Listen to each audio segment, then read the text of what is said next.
ចាដល់ឡែកព័ត៌មានតេតិនទៅនឹង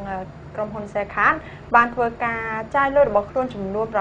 $9,000ទៅដល់អតិថិជនរបស់ខ្លួន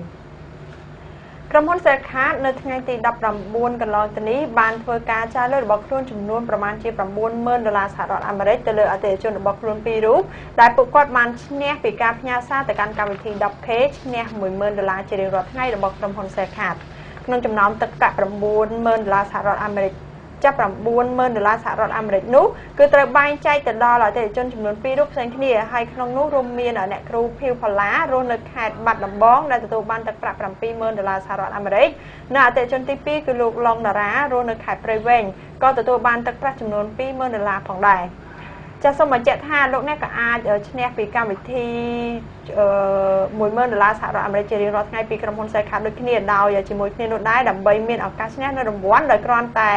call ទៅកាន់8888ឬផ្ញើសារជាមួយនឹងអក្សរ 10K ទៅកាន់8888រួចជាការស្រេច